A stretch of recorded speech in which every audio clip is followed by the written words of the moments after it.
everybody. Welcome to another episode of Adobe Live. Hi to Eric, Voodoo, Jofian, for all those of you who are joining us right after Andrea's presentation about Daily Creative Challenge. Welcome. We're going to be spending some time talking about design, specifically in Adobe XD. Today we're also going to be giving away, like every time, digital gift card for Move. For all those of you who are out there on the chat, keep talking to us, asking us questions. I have the wonderful Julie here today with me. Hi, everyone. Julie is a UX designer, and she's also Adobe's 2019 Creative Resident. She's going to be designing with us for the next 2 days on a multi-surface experience that combats food waste in Adobe XD. Before we get to her talking about herself, I want to let you know that for chatting over here, we're going to be announcing in exactly 30 minutes a random winner for the Adobe chat. And you get $30 on a digital gift card that you can use on moo.com. It's a place where you can go and print cards out, especially one of the things that I've used moo.com in the past for was gift my own visiting cards, and they have some amazing designs that you can use those $30 towards. And Julie, have you ever made visiting cards or like? So I actually recently worked with Moo and we made these UX research kits, me and Patricia, who's the other resident, and just a nod to their quality. It's like beautiful and It feels so nice. So I'm planning on making business cards with Moo, definitely. So cool. Definitely jump in and join that chat to win because it's worth it. Throw us some questions. All right, so Julie, tell us a little bit about yourself. How did you get into design? How did you get into the Adobe Creative Challenge? Yeah, so I am a self-taught UX designer. So back in school, I actually went to Tufts University and I studied a mix of computer science, entrepreneurship, and vague design. And I say that because we didn't really have a design degree or anything. And so I spent most of my time just learning on the side and doing hackathons and projects and bringing to life different ideas that I had. So that was my background in design. And then tell us how you got into the Adobe Creative Residency. Yeah, so the Adobe Creative Residency is a year-long, for those who don't know. It's a year-long program meant for early in career creatives to pursue a passion project for a year, supported fully by Adobe. So I've had this passion around like food waste and sustainability for a long, long time, and I wanted to intersect that with my career. So I applied to the residency with that project, and you put together a pitch and there's a whole process. But so it was are really you fun. based out of here? Are you where do you have to like work remotely on it, or do you get some support from Adobe with like mentoring or anything as well? Yeah, so I am based in Seattle, so that's where I am. So residents apply with where they're located. And so we have residents in Japan and in Germany, and me in the US in Seattle, and then some in New York and Miami. Basically Adobe provides you a salary for the year. So you get the perks of a normal job, which is really, really nice. That's sweet. And then you kind of like get to build your own skills. Exactly. Too, yeah. well. And they provide, access to like mentorship opportunities as well. So then you also get to come on to Adobe Live with us as well. Yeah, which is really fun. This is my first time here. Yeah, we're all really nice here. To all of those who are tuned in on the chat, hi Monir, hi Nora, hi Patricia. We're so glad to have you. If you have any questions about XD, about me, about Julie, feel free to ask us here. I think I actually didn't introduce myself. My name's Gayatri. I should have asked you that. My name's Gayatri. I'm a designer on the Adobe XD team. I've been on the team for about a year and a half. Some of the things that I've worked on is linked assets. I've actually recently moved on to working on the share mode. Those of you who've been using XD recently would have seen a third tab on there which says share mode right next to the design and prototype tab.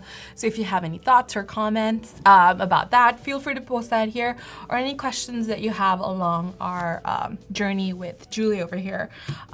So without further ado, I'm going to quickly let Julie tell us a little, start off with whatever you want to start off with, like set us up for what we can expect for the next hour and a half. Yeah. At 1:30 p.m. today, we're going to be also reviewing 2 portfolios, which I'll queue up and talk to you guys about and share a little bit about our thoughts. Julie's going to tell us what she thinks about the portfolio, some good tips or to improve it, or even ideas to take for your own work. So let's begin. Yeah. So I gave you guys a brief intro about who I am, but I'll go a little bit deeper here. So like Gayatri had mentioned, I'm an Adobe Creative Resident, and this year I'm focusing on how human-centered design can inspire a sustainable and circular food system. So what I mean there is designing out waste in our food system. So this is a big problem now, and it's been for quite a long time. And so my goal this year is to have the time to explore and ideate solutions, and connecting research, engaging with industry leaders, focused on repurposing, redirecting, and preventing of food waste. So, quick background about me. So like I said before, I went to Tufts University, which is a liberal arts school in Boston. That's something we both found out about each other. I did my undergrad in Boston as well, so that was like not too nice far. Yeah. Yeah. Boston's a great place for students. Yeah, and tell us on the chat even where you guys are from. We'd love to find out. Go ahead. Do we have any Boston-based people? Oh, yeah, or even from here? the East Coast for those of you who are like past your lunchtime tuned in with us. And in the snowstorm currently. Oh yeah, there's snow already. I think so. Oh really? Yeah. Like tell us about where you're from too. At least in SF, it's rainy and gloomy all week. Yeah. Here. So at least there's snow where you are. Yeah. But yeah, so back in Boston, I'd taken a semester off at school to work at IDEO at their Food and Future collab. So it was kind of the perfect intersection of what I love to do, which was designing on the side and then working on technology, like emerging technologies with big companies. So I did that for about 6 months, and that's where I really got introduced to the design world, and I learned the value of UX research, and how to do rapid prototyping and bring those like quick concepts to life. After I graduated, I worked as a PM at Microsoft, so a bit different. And it was really great, and I learned so much about myself and what I wanted to focus on. And so I had applied to the residency and got it, which was really amazing. So I'm super grateful for that. And so I left Microsoft back in April and have been focused on my residency project ever since. That's cool. Yeah, the residency for me was really about pivoting into UX fully and building up like a creative confidence as well as a portfolio of projects. And my goal this year is to have a project that I can continue on and pursue afterwards. Oh, really? So, that's cool. Yeah. So all those people over here who are tuning in from Sacramento, the Middle East, wow. Italy, Florida, Tunisia, Mexico, welcome to the chat. I just wanted to quickly show you, if you guys, on my screen I have Julie's workup on Behance. Oh, yeah. Do you want to tell us a little bit about what you have here? Yeah, so that second one I actually had just posted, so that one should be first. But I can walk through this. So I had just completed this project. And the premise around it is it's a food sharing platform. So it's designed to reduce food waste at home by allowing people to share food more easily in communities. So if we go back up to the concept part. No, right here? You're good. There we go. Okay. Mm-hmm. So it's a modern food sharing economy. So supporting hyperlocal food sharing with whoever you're comfortable. So this is with your friends, your neighbors, or your coworkers. It's meant to be from that entry point of a circle of trust, because you're not necessarily super comfortable sharing food with like random strangers down the street, but you would probably with your friends or with your neighbors. So I developed this concept from doing a lot of research around the problem of food waste at home. So 43% of food waste that occurs happens in the homes of consumers, which is a large portion. It doesn't happen on the farm or in retail or anywhere. So I really wanted to dive into that and figure out how can we help reduce that number. So I did research. I interviewed 6 people across the U.S., so in Boston, Seattle, and New York, and I did like hour-long in-person interviews with them. And I synthesized like 4 key insights, which are these right here. So consumers are overly optimistic about what they'll purchase in a given week. We often go to the store and we're like, oh yeah, I can just get this and this and this, and I'll cook it all. There's also like this tosser's guilt. So every single person I've ever talked to is like, I hate throwing out food. You know? I think someone's like Eric's saying Asian people are less likely to waste their food. I don't know. I'm Asian and I struggle definitely with like the tosser's guilt. Like you're always kind of taught to like plan your meals or whatever, but like you can never really plan really well. Like, and when I'm throwing it out, I'm like, never again. But when you're at the store, life gets in the way. Yeah, exactly. Yeah, and I mean it's different across cultures, definitely. Yeah. A lot of cultures, like waste isn't even a concept, and they use every part of the animal or every part of a product. But at least here in America, in this like land of abundance of food, like we waste a lot. Well, like I also think that like having awareness about, like, I know that I personally, like, even awareness about being able to like what goes in compost and what goes in recycle. It's really like hard. It's kind of like, especially like pre-packaged food which has packaging, so I'm like usually standing there and above my compost bin going like, okay, now emptying this and now that. Yeah. So there's that as well. And there's even the design of like best by labels and use by. There's so many different ones that it's just hard as a consumer to know. Some of it is definitely, like, well, don't quote me on this, but like some of it is definitely recommended. And then a lot of it, I also think that like I myself have kind of like sometimes not realized something's out of date until I've cooked it, and then I've been like, oh yeah, this is definitely, especially when you like live by myself. Well, I live by myself, and sometimes like I always overbuy stuff. Yeah. It's difficult, and like I said before, life gets in the way, you know, when you plan to make dinner 5 nights a week and then you end up going out and you don't feel like cooking, so it happens. And yeah, like you had said, waste awareness is a big thing. So people aren't really aware of the waste that they produce. Like I've seen this before, but if people will keep like a log of what they end up throwing away just to show them like how much they end up actually tossing at the end. It's a really interesting thing that you should try. Has anyone in the chat ever tried that? Logging what they end up throwing away. It's a good, I thing. think we might just start that. Actually, that make me like more aware of like my patterns. Challenge. Yeah, for sure. Christopher, I definitely agree with you. I think I think someone previously asked what makes a good portfolio. I think just like taking a step back from even the work that Julie, you've like very carefully articulated over here of like talking us through your research of the way that you came about some of these designs. Clearly you're very passionate about this topic as well. And we're going to be going through in depth about how Julie usually goes through this process into her designs, and then we'll go into talking about a little bit about wireframing as well. If you guys have any more questions regarding that, feel free to throw us some questions over here. Like I said, in another 15 minutes, we're going to be picking a random person from the chat to win a digital gift card for Moo. So in those 15 minutes, Julie, do you want to tell us what you want to do next? Yeah. So going off the similar theme of food waste, and specifically food waste at home, I wanted to talk a little bit about, what else we can do to reduce food waste at home. So today and tomorrow, we'll be working on designing a digital pantry for a shared household. And so for the next, 15 or so minutes, I'll walk through a little bit about what we'll be doing. But I wanted to leave this very, open-ended, so anyone in the chat, if you have ideas or things that your own opinions or views on this that you can throw in, that'll super help us a lot. So feel free to jump in at any time. But yeah, so focusing on a digital pantry, I had done a lot of research in the beginning of my residency around food waste and food waste at home. And I spoke a lot to people living in co-living environments. So these are people who have roommates or have a family, but there's also a lot of different apartment buildings popping up that are like co-living spaces. Oh yeah, co-kitchen cooking. Yeah.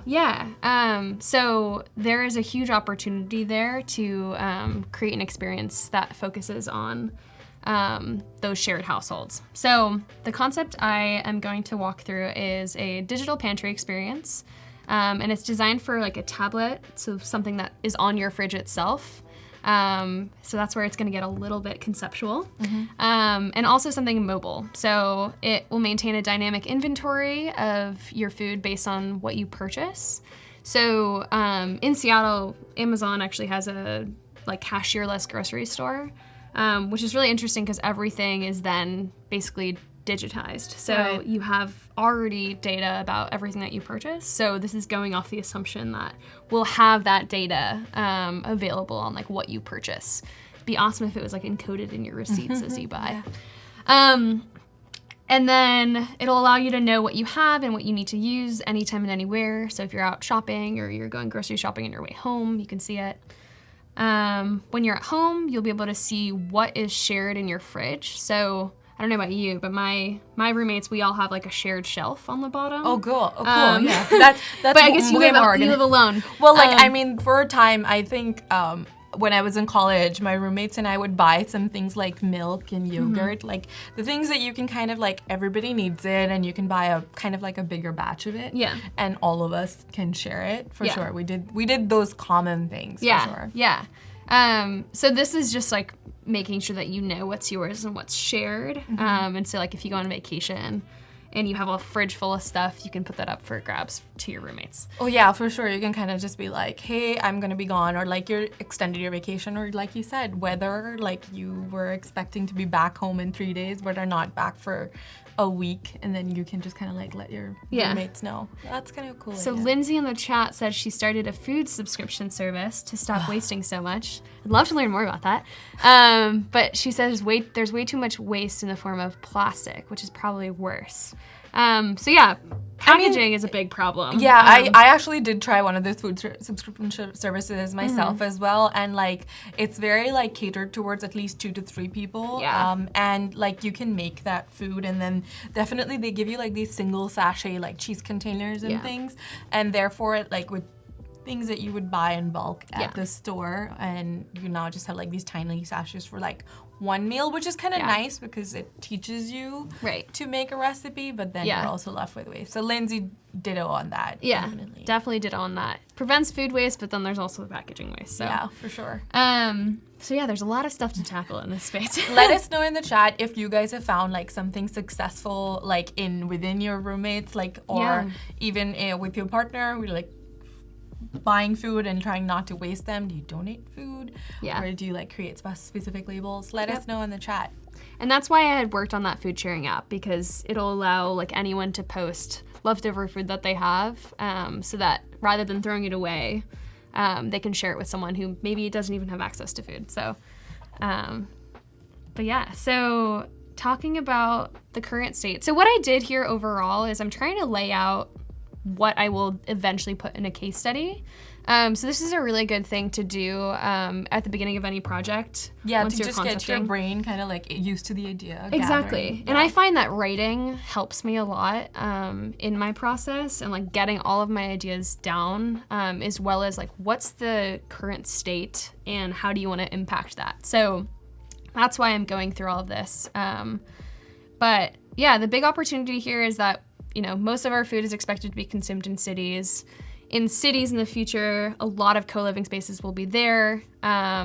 So there's a huge opportunity to be able to reduce food waste at home by creating this like collaborative and inventory of what you have.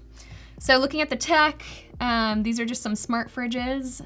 I also want to point out that I like how you've used XD, and I don't think a lot of people realizing we do this all the time. And the XD team is using the artboards to create the presentation for your work.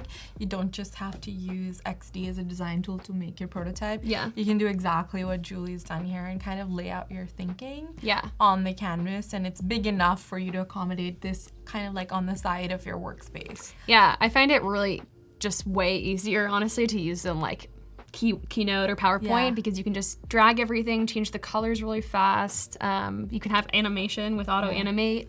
And a lot of this can, translate onto your talking about, like, just like you did on Behance about your work. And that kind of is one of those building blocks to creating a good portfolio as well. And now with components too, if you change the color on one slide, you can quickly change it on all the slides. So that's a thing that, you know, I don't see very easily done in other things. So For sure. yeah. So this is, technology. So I had mentioned previously about these like co-living apartment buildings that are popping up. This is a picture of one of them, like the shared kitchen. So I just threw that in there to show you. And then there's some smart fridges that are being developed that have like a transparent screen. And so that's why I wanted to look at creating a tablet on a fridge. That's really good because I know I open this fridge door and I keep staring at the food and like I know a lot of people don't like that, like it's just like the temper, like they're kind of dissolving the purpose of the fridge, like just waiting there, trying to figure things out. So guys, we have 8 more minutes left for the chat and win. We're gonna keep going forward with Julie, but like feel free to throw us some of your thoughts or questions out on the chat over here. Hey Tyler and hey Patricia, those are other residents there in the chat. Oh, so really? go hang out with them too. Thanks for coming. So I focus a lot on UX research, especially in the beginning of any project. I think it's so important and something not necessarily all designers go really in depth on. So something I wanted to focus on too with this residency was creating like reusable research, which is kind of funny because my project is all about like reducing waste, but I don't want to waste my research. Life imitates art, art exactly. imitates life. Yeah. So when I had done all of these user interviews and went to conferences, I had built up a pretty robust like Airtable, which I'd love to walk you guys through to see like what I did there. For sure, yeah. Because I think it could be helpful for designers who are interested in research. And this is crazy looking, but it's very in-depth and it's something that I can go back and sort by different themes or insights and what interviews I had. So just to give you a lay of what Airtable is, it's basically like Google Sheets or some spreadsheet, but it has a lot of capabilities of filtering and visually representing things better. So to walk you through what I did, so I have here like a project plan. So that's like my residency plan. And then these snippets are basically snippets from interviews that I had conducted or research that I had done at conferences or other events. And what I did was once I went to an event or had an interview, I would go back and synthesize everything. So I would write down what those key quotes were from someone, and I'd throw it in here. And then after I had all of that in there, I would attach like a different type. So was this an opportunity? Was it an observation or a verbatim? Or something that I interpreted from what they were saying. How did you come up with the thought of trying to do this? I know you have like had some previous experience at IDEO, and Justin over here has kind of brought up a pretty good question. Like, is this one of the frameworks that you kind of like picked up, or is this something that you in your own work have just found useful over the years? Yeah, so while I was at IDEO, there was obviously a big focus on design research. So that's where I learned like how do you conduct a user interview properly. So that's from things like a confidentiality form and a like research plan and so on. But with this specifically, we did a lot of stuff on like a whiteboard with Post-its. So we would write down all of our insights that we took away from an interview, and then we'd vote on things, and we'd further like synthesize it and distill. And so that's what I tried to do here, except then I digitized it so that I can access it at any time throughout my residency. I know, Heather, I totally agree. That's like some crazy organization. Maybe this is the PM in me, coming out with the organization. But I found it really helpful because it's stuff that I can always refer to. And like if I'm working on a new project and I am focused on like a systems design or storage, I can then go filter through. Yeah, So, for sure. I think like when you're even presenting your work, being able to refer back to something that you heard, and having it like kind of logged in, and you don't lose the train of thought. For that, for sure. And it does, like, to say, this does take a lot of time to do, but since I was focused on, you know, a project that is going to extend and expand for a while, this was really, really valuable to go do, because I'll always be able to go back. And so, yeah, I similarly, like to what I would do on a whiteboard, I would go and rate different insights that I had and vote myself on like what I would want to work on. So, and I also have things like my network in here and a screener survey. So when I was like recruiting for people, this is the survey I would send out. Oh, to gather information about your research. Okay, yeah, basically to pick like who do I want to talk to, and so on. So Airtable is a really, really great tool. I recommend it. You also can use like Google Sheets or anything. It's just a good way to kind of put everything in one place around your research. So check it out. I also plan on eventually creating like a template to be able to share out with people so that you can do research on your own and have something built out. But Patricia and I also, Patricia's the other UX resident in Germany, we together created a like UX research toolkit. So we're hoping to share that. Maybe I'll use it in my work as well. Like, I mean, we do a little bit of context switching, but we're eventually, because I'm a designer on XD, a lot of the knowledge kind of comes back around as you're developing designs. I just want to say hi to all of those people that are active on the chat still.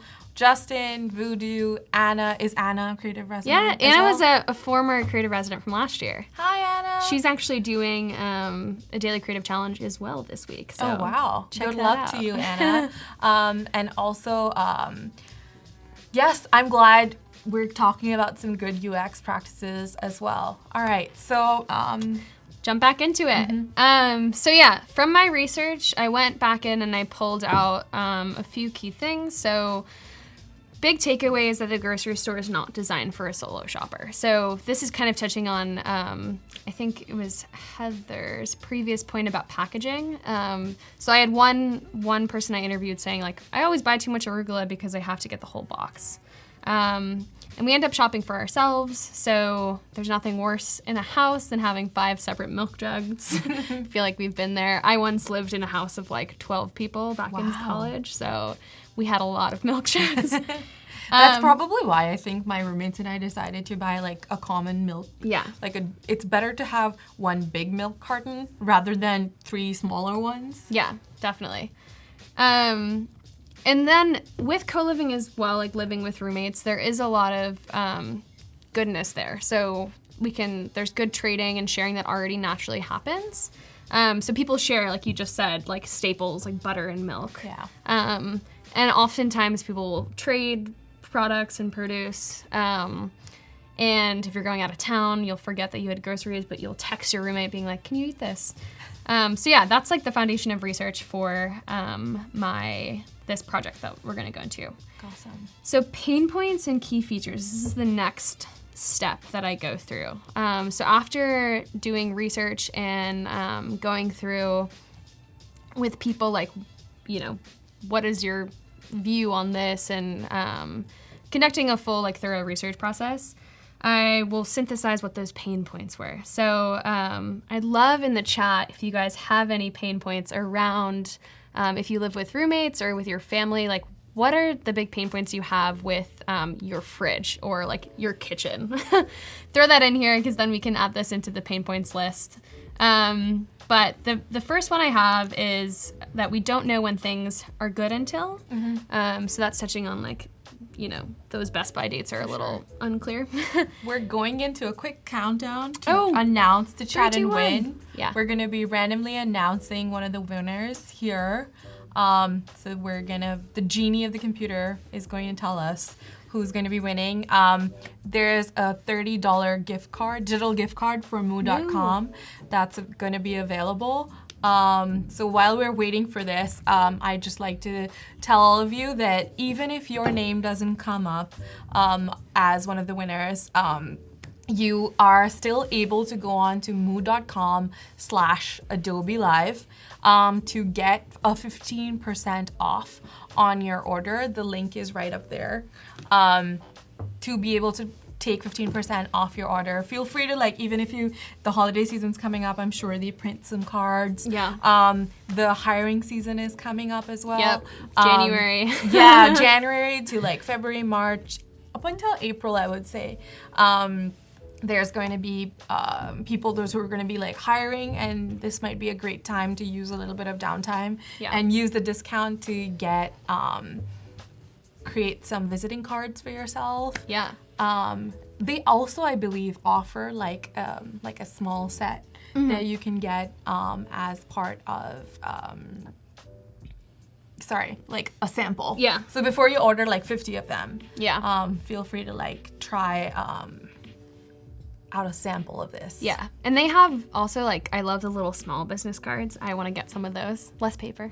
Like they have those really tiny little rectangles. ones. Sometimes it's nice to like stand out in a In a crowd, pack of business cards. I think like another cool idea that I saw some people do is like you can like generate free QR codes and have them at the back of and it can be a link to your LinkedIn or something. And that's the best way, because then that way it's like digitally just captured. Yeah. And you can, like, whenever you go back home, write to the person that you kind of like get to. Yeah. Yeah, win from. Yeah. Okay, so I think we have someone who's a winner. Nabi Abu. I'm sorry if I'm not pronouncing your name correctly, but congratulations. You won the gift card. I know, right? Like, it's a digital gift card. I'm sure the Adobe gods will reach out to you with your link to be able to use the digital coupon. The Adobe gods above us. Reaching in and bringing you the gift card. Or the Adobe genius, whatever you believe in.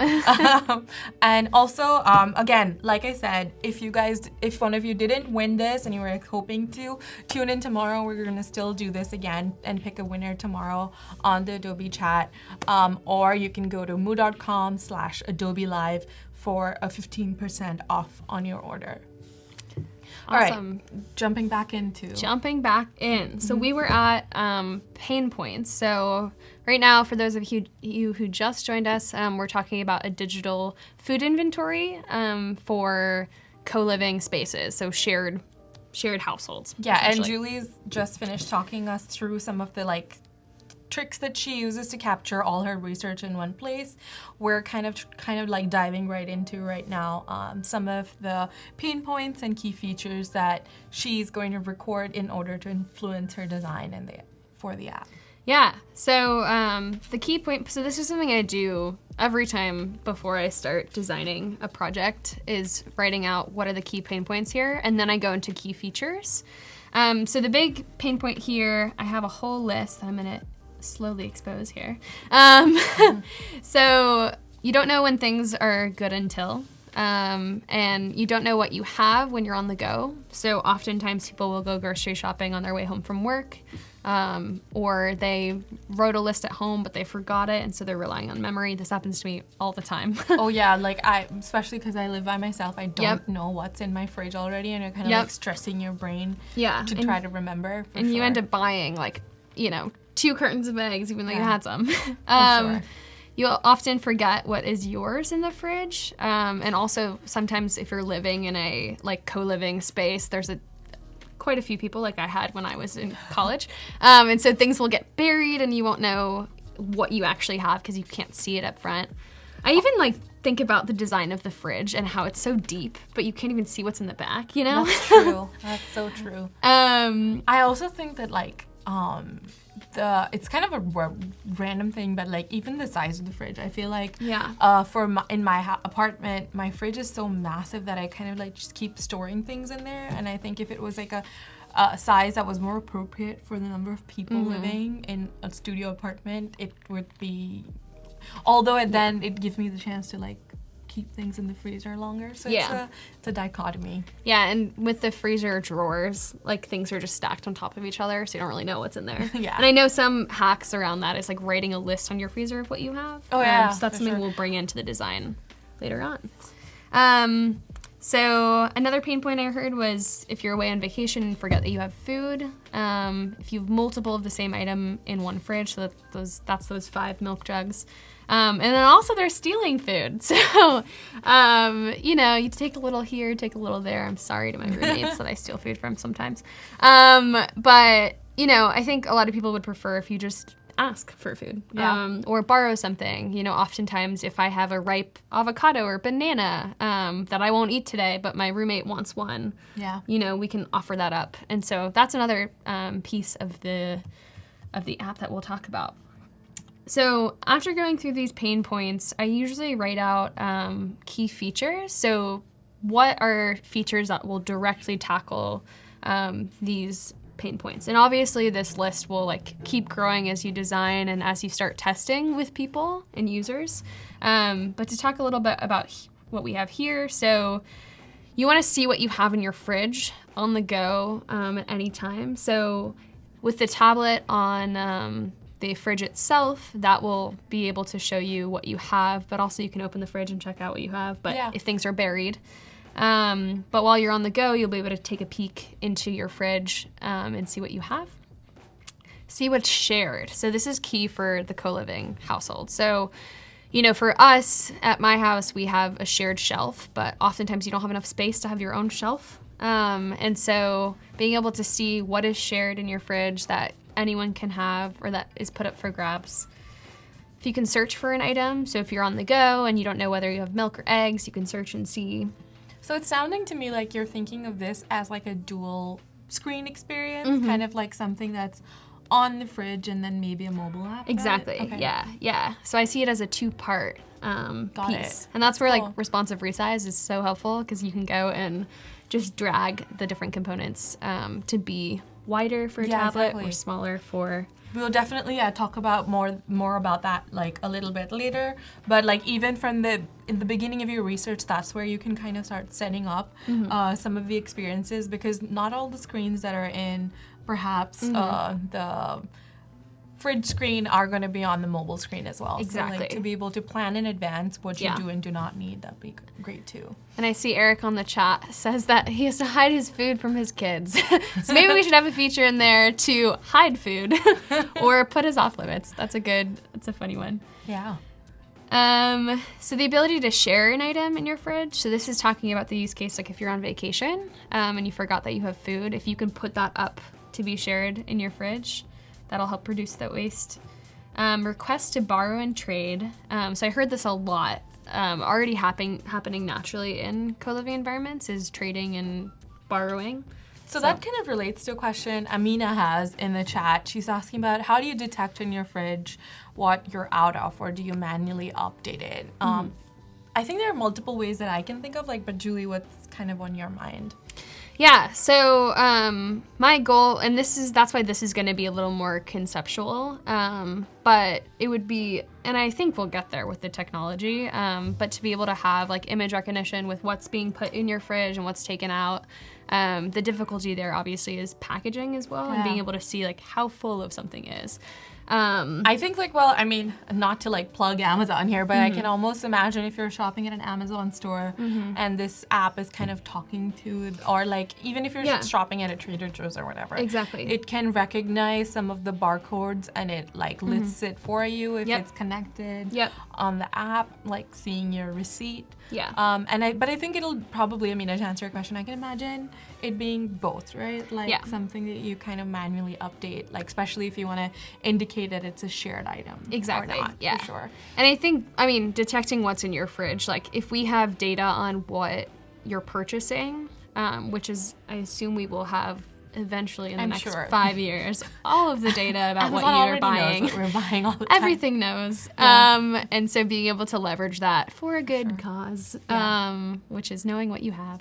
And then Lindsay had asked about shared households. So this could be including families, but I know that, typically, one person in the household does the shopping. So this is more geared towards roommates, I would say, because often if you're one person buying shopping for all, everything is up for grabs. Yeah, but sure. this could also be applied to families too, and we can talk about that too. Also, I just wanted to let all of you know we have another almost 50 to 49 minutes to, we're going to be reviewing 2 portfolios. Yeah. So feel free to share your links with us. We're going to pick 2 to go through and talk about their work exactly, I think, at 1:30. So 30 minutes before we finish. All right. Yeah, I'm excited about that. I'm excited to see the portfolios you guys And have. as we're going through this is another one of those things that we kind of like covered a little bit before, but being able to like even use XD to like talk about your research process and like creating some slides, and you can upload them to Behance or your own websites as well. Yeah, you can prototype your whole portfolio in XD and then go and build it in Adobe Portfolio or other online sites. So Sure. Yeah. Next one feature is creating a shareable shopping list. So even for families, like if one of your kids or someone in the household wants something, they can go and add it to the list. Hopefully. Or as Eric suggests, hide it from... hide it, exactly, yeah. Also, if this is tied in with online food shopping, you can have something auto order. So if we're able to detect, what's in your fridge and what you're almost out of, you can quickly auto order it to come in. And I like the idea Justin gives here about tags or color coding. And like if there's gonna be like if you're trying to follow a healthy diet, like maybe 70% of your foods you want it to be vegetables or grains or something like that. To be able to tag them. And that's where this could be really powerful for giving you recommendations too. So if you're often buying a product that maybe isn't necessarily healthy for you, but you don't realize it because it's hard to understand labels, this could recommend like alternatives. Great. If you say your preference is that. Who tells me you've bought your 4th bar of chocolate. Like, stop already. Chocolate's good. Yeah, and the last one here is the notification for what's expiring. So this will help you plan on what you need to make that night or what you need to give away. So the next thing that I do, so previously I'd mentioned that I do a lot of like writing when I start my design process. And so once I list out like what these key features are, I'll go in and I'll write an overview of each of those verticals. So I listed out a few here right now. So we have the home experience, the inventory piece, the details of those items, expiration notifications, and then this grocery list. So I'm gonna start like by writing stuff in here. So usually I'll just like drag this over and erase it all. Oh, so this is like the sections that you want to have on each of like the pages. Yeah, these are like what are the key things that I need within home and inventory. Got it. And item details and so on. So for the home, we talk about having like where food is stored. And I also wrote these down in my notebook here, so I'm just referencing who the food is shared with. This is kind of works as a really nice kind of checklist for yourself as well. One of the things that makes me, or what you're doing over here that makes me think about is that a lot of the times when we're presenting creative work, you kind of can get lost in kind of the design of it all. And then like those who are in the room, you kind of need to bring them along the ride of like why you're even making the thing, or what is the checklist of the things that's the most important that needs to be there on a specific app page or a web page. So this is kind of like a nice list that you can even share with your PM or like your project partners to be able to like go through and be like, okay, yes, I definitely want to be able to add to that or subtract from that.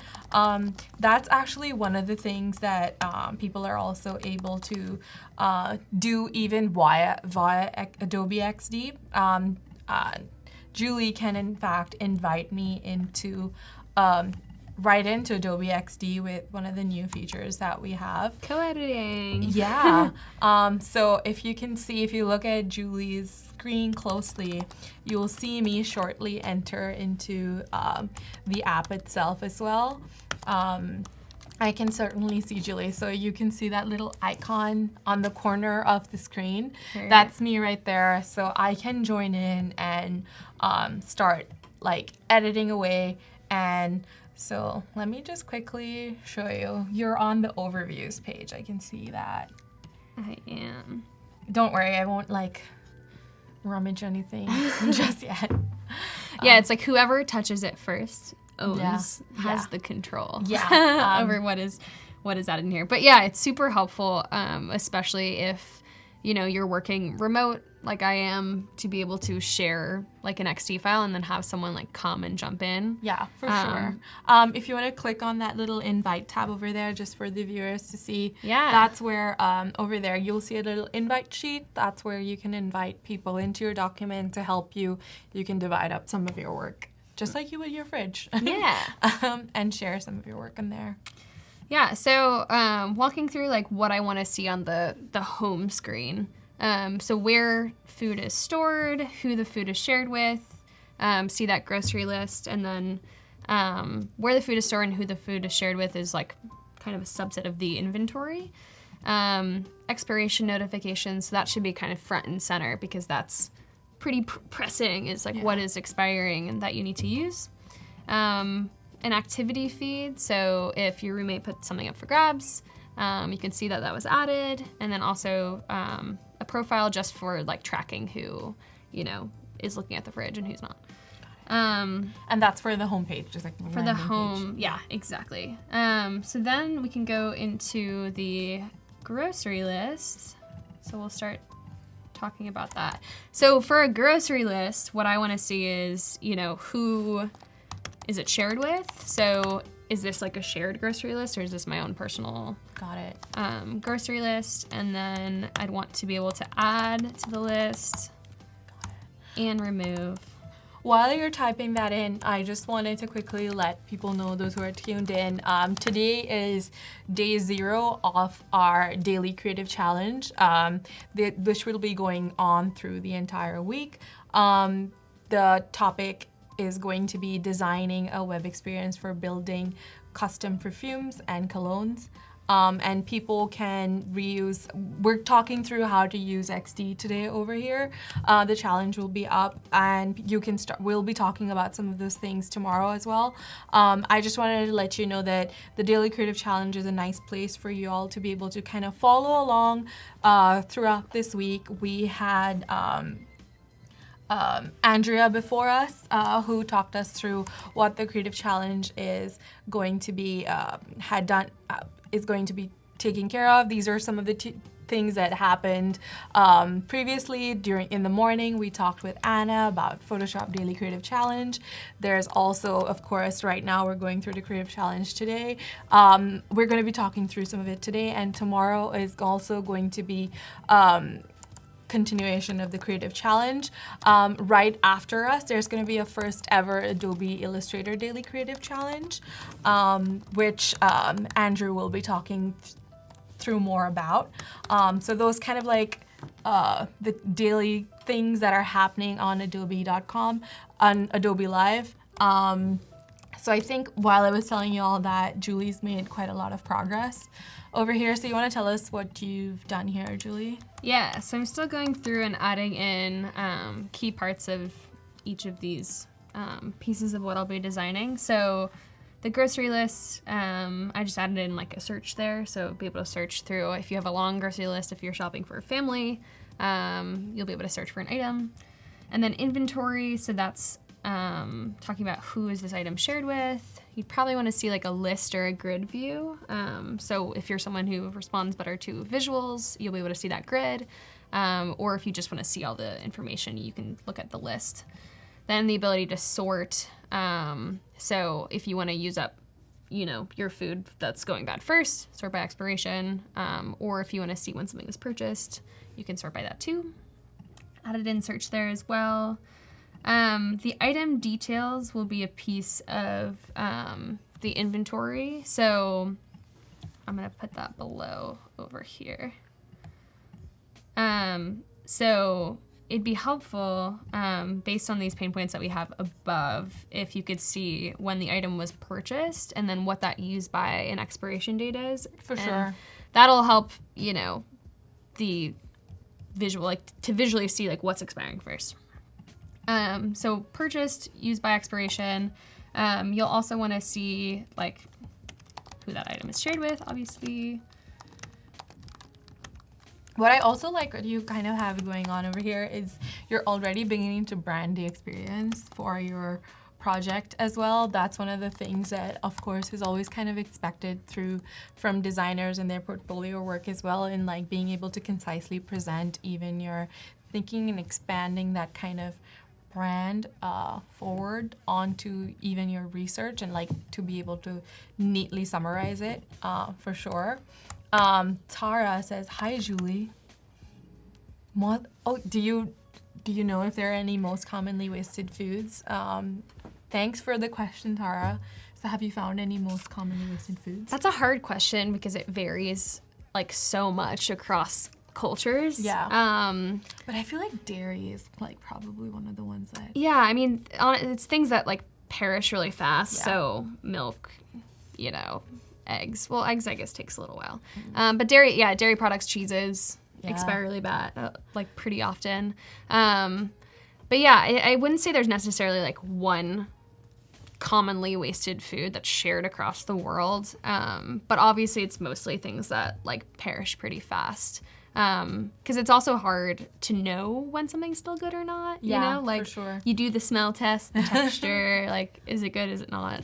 For sure. So yeah, I wouldn't say there's one necessarily commonly wasted food, but yeah, Eric's right, vegetables for sure. Like, Yep. I think, but although I think like, I mean, some of the vegetables that I think the fridge could, also like, if you are throwing away a lot of like spinach or something, I think the app could in fact even educate you on how to like package things better, and maybe putting it away in the vegetable drawer and like putting a nice like kind of like wrapper on it. And that's actually, something tying into this inventory here. How to store an item is really interesting. Like, you shouldn't put tomatoes in your fridge. Who would know that? You know? I didn't know that. Okay. And like bananas will brown in your fridge. So or even little like things onions like that. and potatoes. I feel like You're not supposed to put them together. So there's a lot of these like unspoken rules about food on how things should be stored. So that's something that we can tie to this inventory. So if you put a tomato or something in the fridge, it'll let you know how to properly store that. And we'll throw that in item details as well.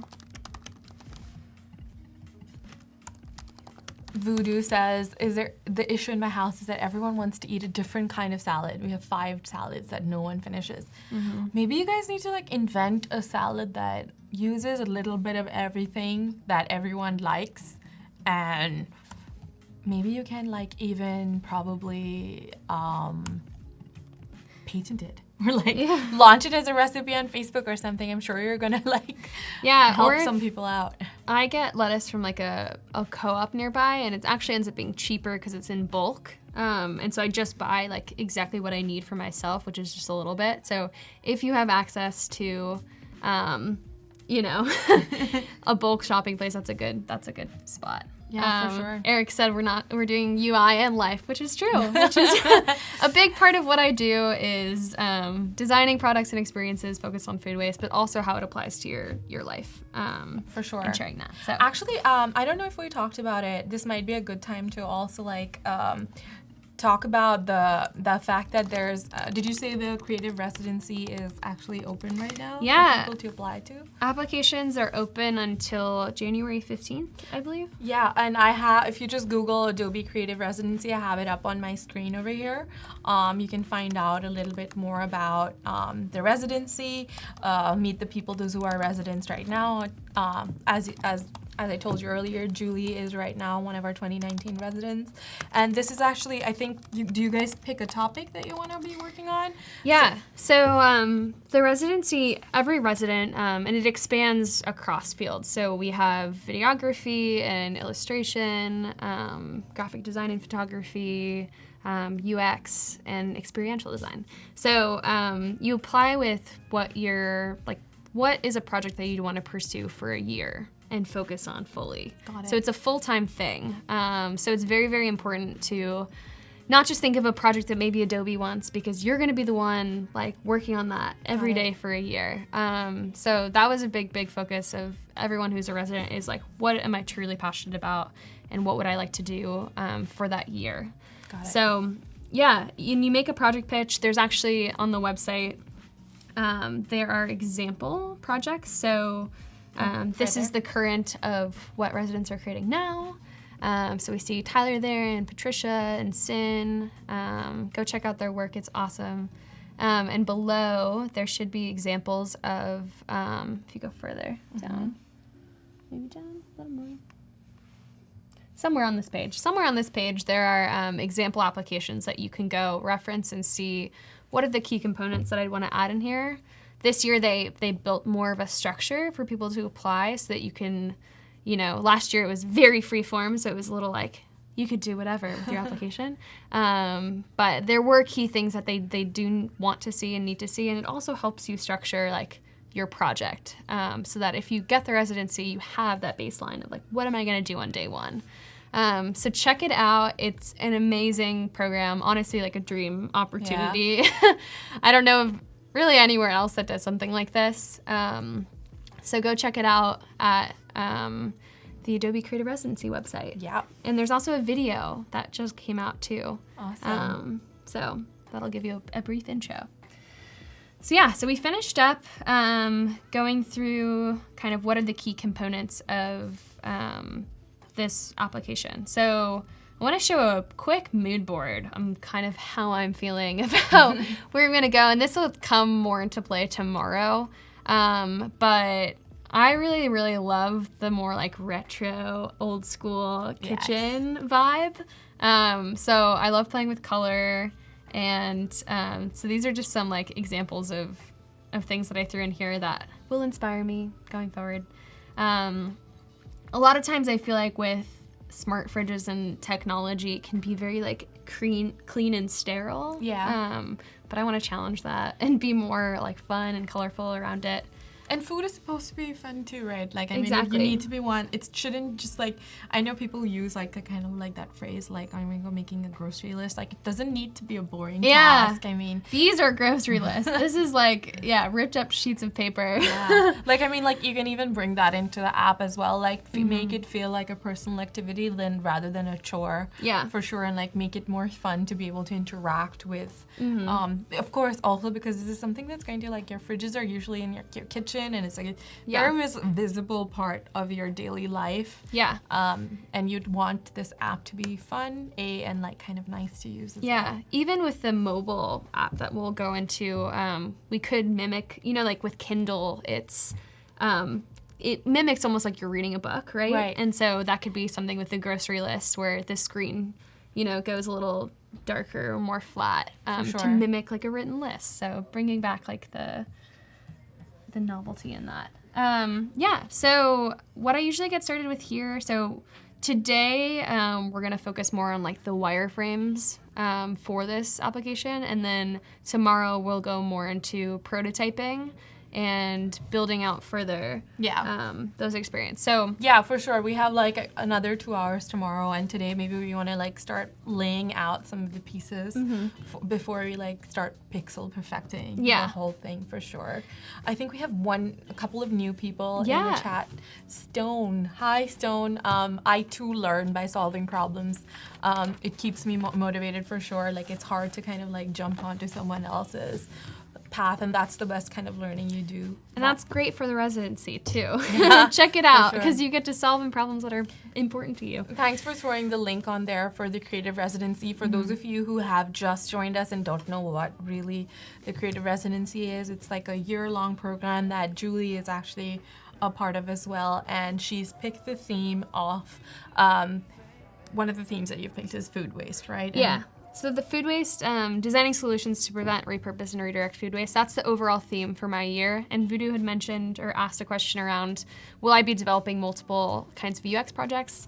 The answer is yes. So I'm aiming for a few, more built out full projects, and then also doing some more smaller projects as well. So I've done 2 smaller projects and then 1 bigger project that I just posted over on Behance that we checked out earlier. So if you weren't here before, go check that out. Sure. But it's a featuring app. So that was my first big project, and then I had smaller projects as well. I also noticed that in the chat there's Howard who's joined us too. Hi, Howard. For those of you who don't know, Howard is a senior XD evangelist. He has some amazing, if you just Google his name, you'll find a lot of nice tutorials. XD came out with some great new features just this past November at Adobe Max. So you should if you want to learn in depth about components and states, we're going to be covering a little bit of that for sure, maybe a little bit later today or tomorrow, but we are actually taking time to go through each of the processes of creating a project and taking it slow for today and tomorrow. We'll get to some of the features, but if you guys want to specifically learn about some of the new features or ways to use specific tools, Howard is a great person to go look up on the interwebs. And letsxd.com, if you're a beginner in UX design, especially working with XD, has so many helpful, quick videos that Howard's put together about new things like components and states. It's really helpful, so go check it out. Amina asked about the residency being remote. It is remote. So if you're a resident of the US, UK, Germany, or Japan, you can apply, and you apply where you are, so you don't have to leave. So I'm in Seattle. We have residents kind of all over, so it is remote. So jumping back in here, so I want to start off with the home screen. So I created this. I'm going to throw these key features kind of above my artboard that I'm going to go into, just so I can keep track of what I'm doing. So at this point in what I do, I usually sketch out stuff pretty roughly on a sketchbook. So what generally will the layout look like of this experience? And ideally you'll be able to test with people right away, get scrappy early, even if it's presenting a really rough sketch of what you're thinking and having people interact with it. That's really, really helpful. Yeah, for sure. And you can get started pretty quickly in XD with some of the tools that you see on the left-hand side of the app frame. And then, of course, in the design mode, you can select any type of artboard that you want to start with, for sure. Yeah.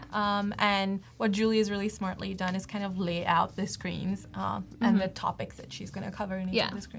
And other things I do is going through a user flow. So for each of these, I will also sketch out starts with a login and then goes to the home screen and clicks here and so on. I'll usually separate that out per screen.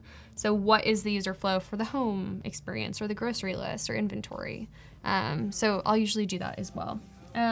So looking at a rough sketch, it's really easy to just jump into XD right away. So we're gonna get started with some of these quick wireframe details. So looking at the home, I know that I wanna have, since it's working in a co-living space, I wanna have a profile. So who is it that is, interacting with this screen right now? So ideally, I imagine there won't be a login, but rather Face ID or something. So when you approach the fridge, it'll already know who you are and log you in. So we're just gonna throw let's get this circle, a profile, little button, not button, but a icon over here.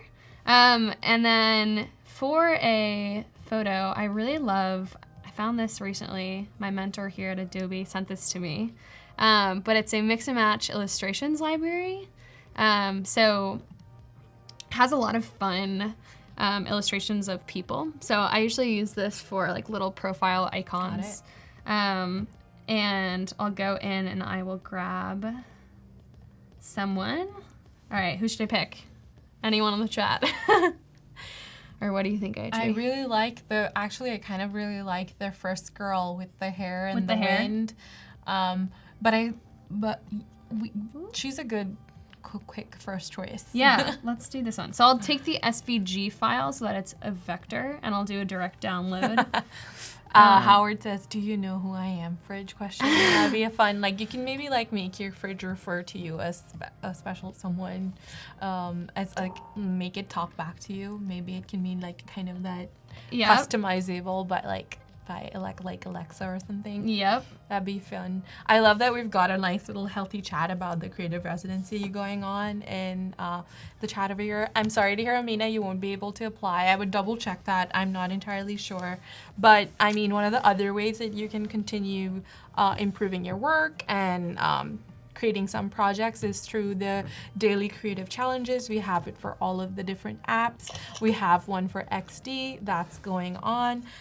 It's actually beginning tomorrow. I have it up on my screen over here.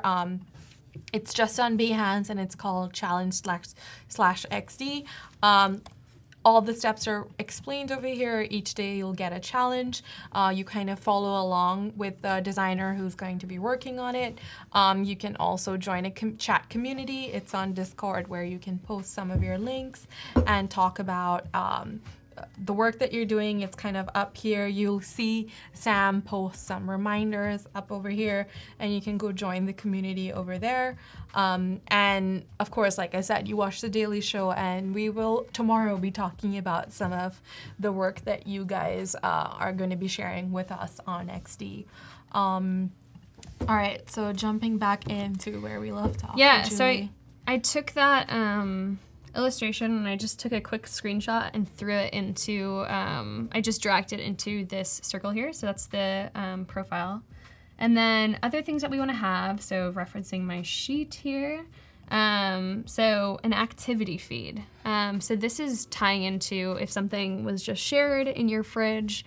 So if my roommate went away and shared an avocado or something with me, I'll be able to see that was just shared. So I like a lot of activity feeds that I can actually do repeat grid over here. Let's get that. Actually, let's make it, so I'm going to start with, let's do 20. So Julie's using the little toolbar on the left. We call it the property inspector, on the right-hand side. And she's like applying different colors and like modifying the borders and the width and the curved edges. So XD, I'm a designer on XD, and one of the things that we definitely try to do is kind of meet you where you're at in the process of designing. And depending on the thing that Julie has selected on her canvas, depending on that, the PI changes on the right, giving her the options of modifying those assets however she pleases. So quickly with a repeat grid, I can go all the way down, I can go all the way over if I want, but we just want a simple like activity feed. So we'll have that over here, and then I'll usually love to You have that a little gray, but we can't see it. Oh, you can't see screen. here. I wonder if you can see it online. Can everyone see the grayness of these boxes online? Maybe we can add a border for just now, because I'll add a border for now since it's just a wireframe. Now we can see. Yay! Okay, great. And I'll also like making little like color coding this. What's really cool right now that you guys can see is that because Julie selected this as a repeat grid, it's on the top right-hand corner of the PI. So, and every time she makes change to one object or one of the squares that you see over there, the change is repeated onto all the other objects. So you don't need to go and select each one and make the changes. Yeah, and also with these little boxes, you can edit the like roundness of the corners. So if you look over here, I can't zoom in right here, but you'll see the little blue thing highlight. So that shows like which corner you're editing. So I think the box I had was 20. Oh, thanks for letting us know, Richard. So apparently they can't see the gray boxes online. Oh, they can't? Cool. Okay. They can. Oh, they can? Uh-huh. Great. Okay, that's good to know. Yep. we have a screen in front of us and it doesn't show for us. So yeah, I'll add this in here just to have organization of what that activity will be. So if someone's sharing something or if you're out of something, this will just allow you to have that easily. Awesome. So if we look at that there, the other thing we're going to want to have in here is your inventory. So what items do you have in your fridge that's available? So this will be this will basically click through and have a whole separate screen. Got it. But you'll want to see a quick, summary overview of what your inventory is and what's expiring. So you can imagine we have, things that are expiring. I'm gonna take down let's go a little here. And then I just pressed Option to quickly copy that over here. Yeah, if you hit the Option key and then drag it out, it'll copy the little text box or any object that you have selected. As you guys can see, she's like kind of dragging over each section. Julie had already created on the right-hand side a canvas of all the sections that she'd like to cover on the home screen on the right-hand side. We have Isla Anderson asking she's interested in applying for the creative residency. Definitely go online. I think you can find a link. We posted one earlier. If you drag your screen up on the chat a little bit, you'll find a link to it. And actually, Julie also, if you go and look at some of her work in her website, has written an article, a super helpful article about how you can become an Adobe Creative Resident. Definitely take a read on that, Isla, if you would like to. And Amina, I'm so glad that you're looking forward to the creative challenges. Hopefully we'll see you here tomorrow. We'd love to see some of your work. Just keep following that tab, join the chat on Discord. That way you can kind of stay up to date on the things that we're going to be covering and each of the exercises. And one of the nice things about the daily challenges that I've seen happen in the past is that every day you work on a different part of the app. So at the end of the whole exercise, at the end of like the 7 or 8 exercises that you'll do, you'll see a fully formed project of the one topic. So it might be like a food waste app or any other app, but you'll see different sections like the menu screen, the home screen, the profile page, all those types of sections. So at the end, you have a pretty robust prototype project at the end, which you can add to your portfolio. Speaking of portfolios, we're still taking portfolio links. We will be discussing them in another 17 minutes. We'll be discussing 2 portfolios that we pick and talking about what works for it, giving you guys some feedback. It'll be from Julie and I. So in the time that we've been gone, Julie, what have you been up to? Yeah. I'm excited for portfolio reviews. It's coming up fast, which is crazy. So yeah, right now I have this activity feed here on the left. And I think what I'm gonna do is, since the activity feed is not necessarily something that people need to see right away, I want it to be more of almost like a notification. Okay. So I wanna grab some icons here and have a menu here that you can click, and then this will pop out.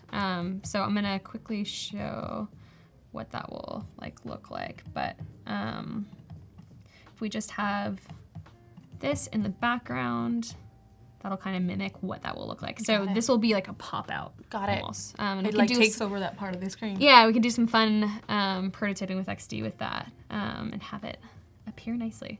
So with the inventory, so that's what I'm having up here. So what you'll use up soon, what you need to use up soon, and then what is shared are the 2 main things that I want to show on this screen. So this will have items that are expiring. We can set a date like within 2 days or something. And then also what is shared. And then I imagine this will be a click through for seeing what your inventory is. Absolutely. So I'm gonna just add a little plus icon. I'm gonna grab some icons. While Julie's doing that, yes, Munir, if you have any questions, Munir's asking if he can ask any questions. Yeah, of course. Of course, like feel free to ask us anything that you might wanna know about Julie, her design process, about any of the daily creative challenges that we're running, or about XD in general. For those of you who are joining us just now, I'm seeing some couple of new names, Omar and Munir. We are designing for today and tomorrow for 2 hours each at 12 Eastern Pacific time. We're going to be just going through the process that Julie has. Julie is a creative resident at Adobe, specifically focusing on user experience, and we're covering Adobe XD today and going through making an app about improving or having less of food waste. And Julie is specifically interested in the idea of creating a digital application that helps you manage your food waste, especially in a co-living scenario where you have roommates or a lot of common cooking spaces where how you can share your food and have a digital way to be able to share that information, and having a smart fridge of sorts that lets you know what are like you can kind of see a little bit on the screen over there of the items that you need to use up soon, things that are shared. It shows you a little bit of an activity feed as well. Right now, Julie's creating a wireframe for the homepage. Yeah, so this is all going to be wireframes today, and tomorrow we'll spruce up all the visuals and add in actual photos. I wanted to show you guys a UI kit that Daniel White recently put out for XD. So this is a fresh food kit, so it's perfectly fitting for this. Where did you get this from again? Yeah, so it's on the XD site. Let'sXD.com? I don't know if it's on letsxd.com, but I got it it was promoted on Twitter. Okay, got it. So I got it from there, but I think it's available on where all the UI kits are. Awesome. Yeah. So check it out. But we have all of these different icons that we can use in here, as well as like food focus ones. So I'm sure we'll be throwing those in later. But I just took a couple icons from here, and I want to add in, let's grab this menu bar. That's a list. We'll grab the list, and let's see if there's a menu. So that little icon that you're seeing when Julie selects something, that little green diamond when you select a little component, that means it's a component. And today or later today or tomorrow, we'll tell you a little bit more about how you can create components and reuse them. I think that's actually what Julie just did. She copied a component over and it's now linked. So if anything changes in that file, if she updates the color, the changes will actually propagate over here. So there's just one place where she kind of manages all her assets in. Yeah, so I just dragged that in over here. So that'll be like our home icon. And then here I just pulled in, I used the X and I repurposed it as a plus. Awesome. Yeah, this is a great way to like kind of save time too. Like this, like Julie did, like bringing in a UI kit and just repurposing some of those things for your own work. Yeah, you might as well if someone's already done it. Ooh. I'm gonna just leave that there. Cool. So the list, something that I noticed a lot with people's lists is that they want it to be organized.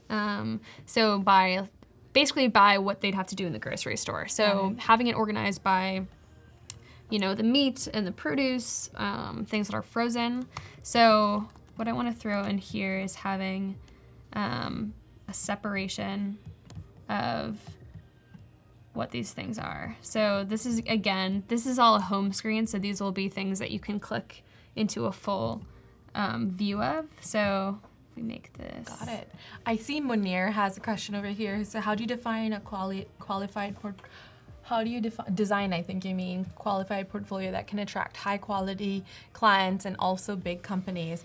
Well, that's a pretty loaded question, but I think it's definitely a process. If you stay tuned, Munir, we're actually in about 10 minutes going to be looking at 2 portfolios that people have submitted. You have 10 more minutes to submit portfolios. Maybe that'll be a good opportunity for us to kind of go through what makes a good portfolio and how you can kind of pitch your or direct your portfolio for the kind of purposes that you want. There's definitely some of the things that I can think of is like doing mock projects that are at scale through something like Adobe Daily Challenges, or taking an app that you really like as well and redesigning it or adding a feature to it, which makes whoever's viewing your portfolio kind of understand a little bit about how you understand or have experienced an app. And if they're familiar with the app as well, they can kind of on board to the experience that you've designed. So like taking something that exists in the world and maybe redesigning it or adding a new feature to it is one of the ways that you can get a big company to kind of see you as a designer who can contribute to, like very commercial projects. And I think, I talked about research before, but that's showing that visually in a portfolio is really powerful to show clients or big companies that you put a lot of effort into like the foundation of that project. Yeah. And because that's a huge part working at companies is you're designing products that could go out to millions of people. Right. And so doing really thorough research, even in just a redesign of a product. Yeah. And definitely I think more than just designing, it's equally as important and sometimes more important to be able to build a case for why even investing that time and money and effort to be able to design a new feature and something that reuses some of the we just talked about components very briefly, but something that reuses assets that are used in other parts of the app also shows your ability to think as a designer at scale, for sure. So something I'm doing right here that I love is that these buttons up here on the right corner will center things for you. So if you just select both of the items together, you can then center it completely, which I find really great. And I actually want this a little lower. But that's an easy, quick tip for people.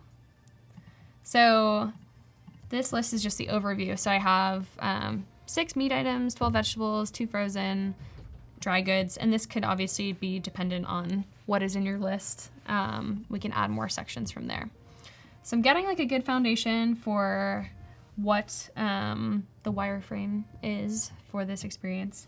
And yeah, just like a quick note, you guys can see like there's just like these gray boxes and Julie's just setting them up very neatly just placing them and not really fussing too much about how pixel perfect or beautiful they are. It's actually it's one of the more nicer wireframes I've definitely seen.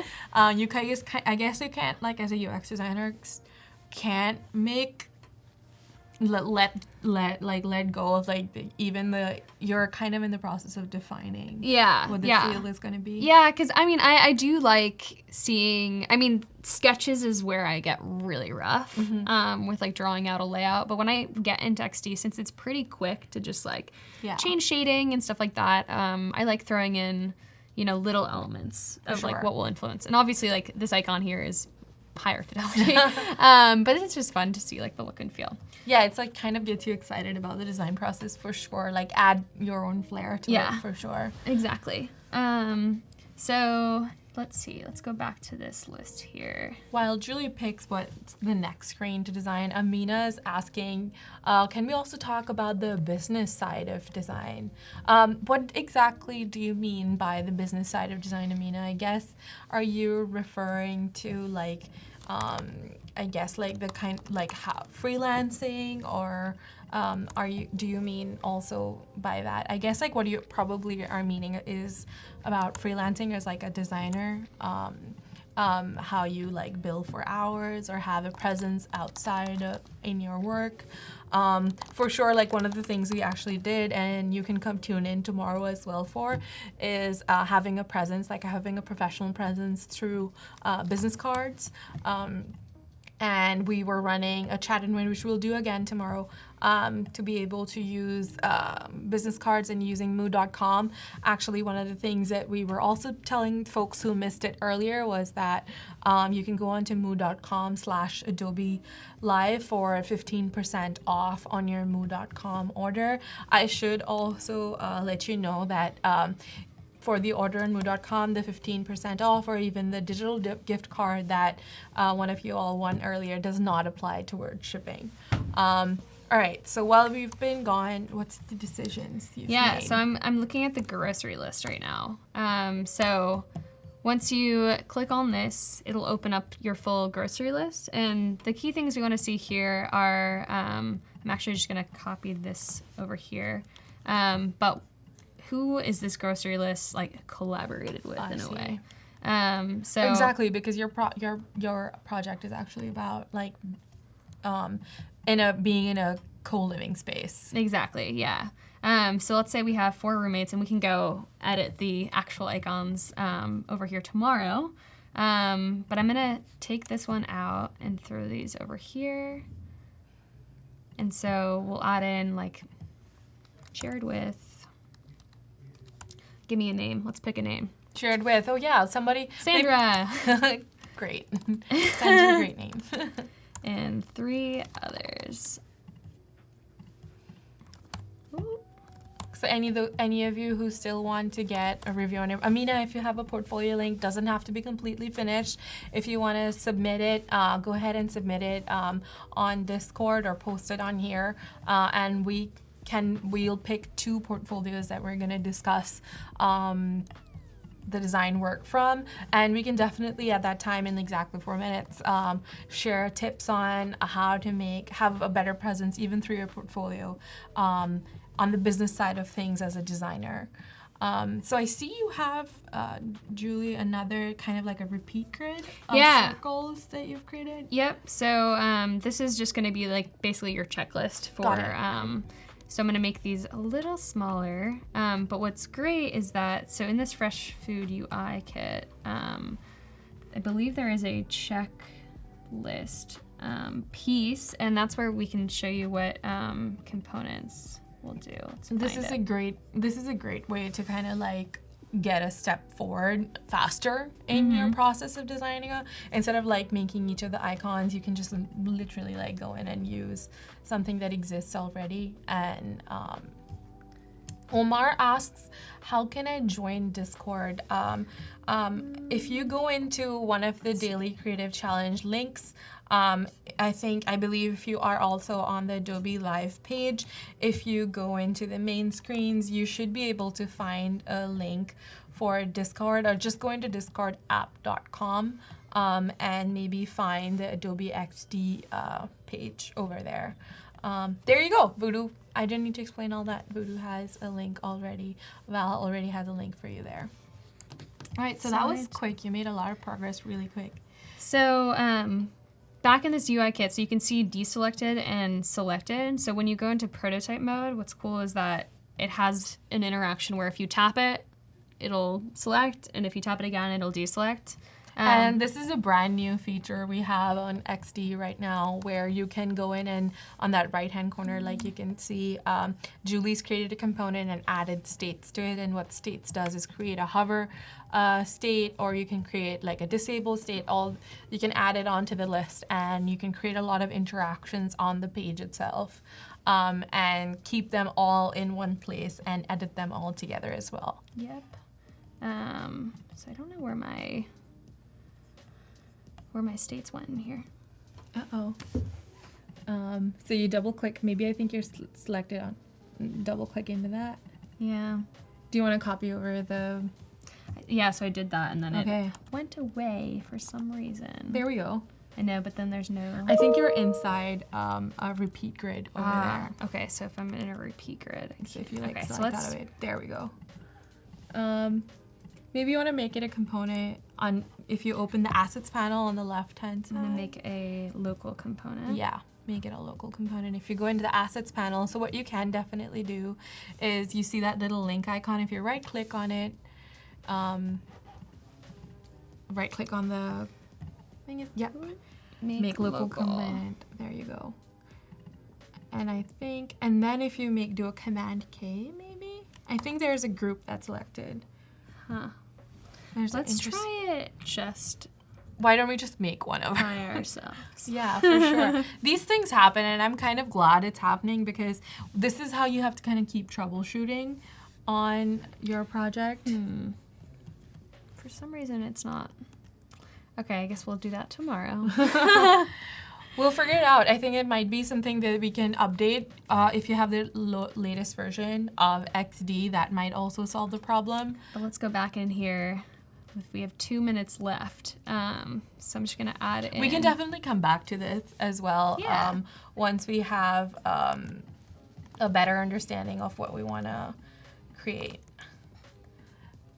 So we have 18 seconds left, and we're going to be reviewing 2 portfolios. For those of you who haven't yet, you can still get it in. Get in the link there. All right. Amina, I noticed that you said you don't have a portfolio yet. We'll be around, and also like keep looking online. You can get a lot of feedback even from us discussing other people's portfolios as well. So all right, I think we have 2 portfolios selected. I have them up on my screen over here. Exciting. You gotta take us to space. Oh, we have to go to space.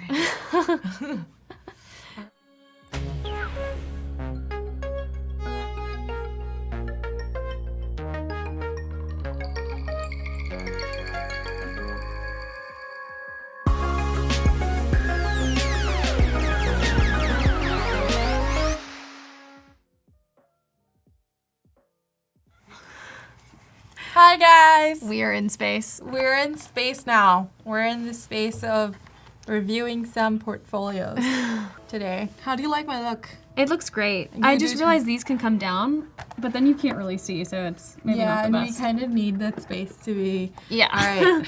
All right, so we're all in space. We have some submissions in. The first portfolio we're going to be reviewing is by Munir. I think, Munir, you were in chat with us earlier, so thank you so much for submitting your portfolio.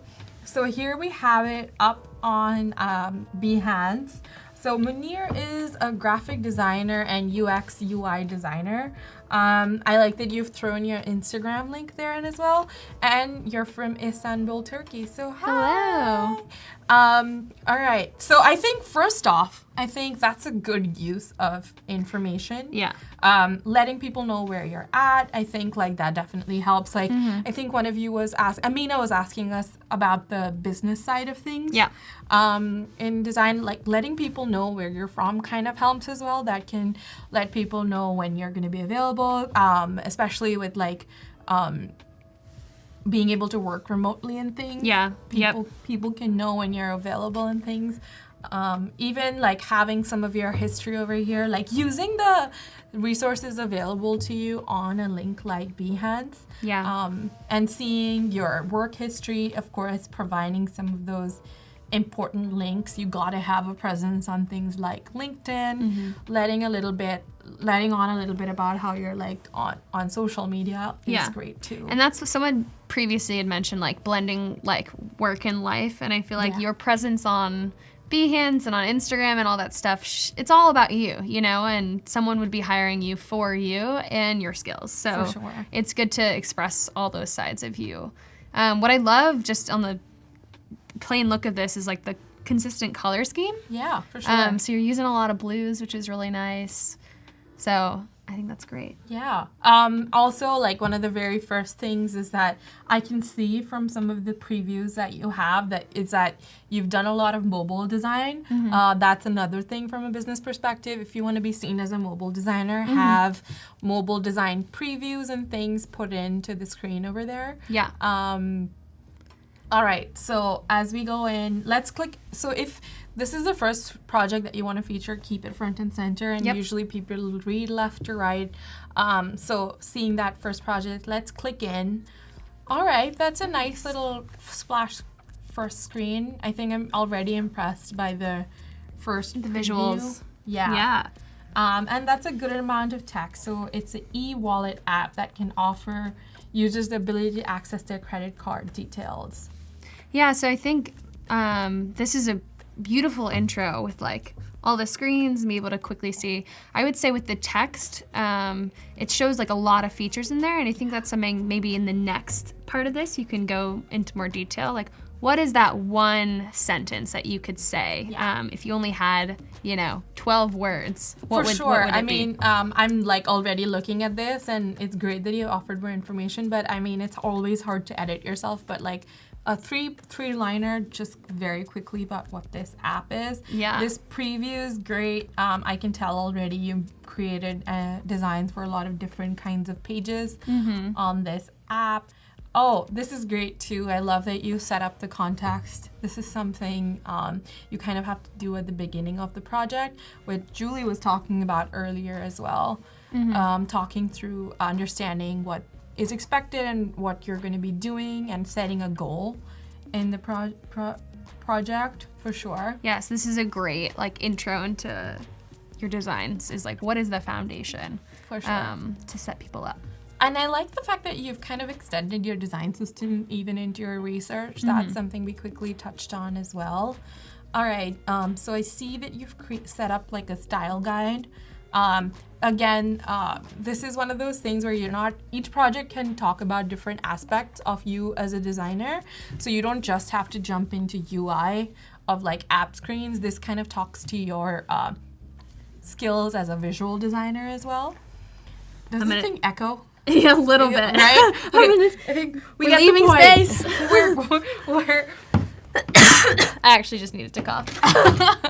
No, I could hear myself echo. So we're still in space, but we're still reviewing portfolios. I could hear myself echo in that headspace. But I like, the blues matched our helmet, so it was nice. Fun. It was a fun thing for us to do, even exactly being over here for the last. I mean, it was for those of you who's been here since the beginning of this. We've been here for an hour and a half.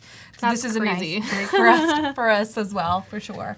All right, so jumping in. I love that you've taken the time to explain to us your design, like you've given us insight into designs, but I would also encourage you over here to maybe write a two-liner as to why you selected these colors. I know that blue, since this is a credit card or like banking related app, blue is the color of trust. You'll notice that a lot of banking institutions' credit cards have a lot of blue and in them. It's color of trust, and like a lot of food brands have a lot of red in them.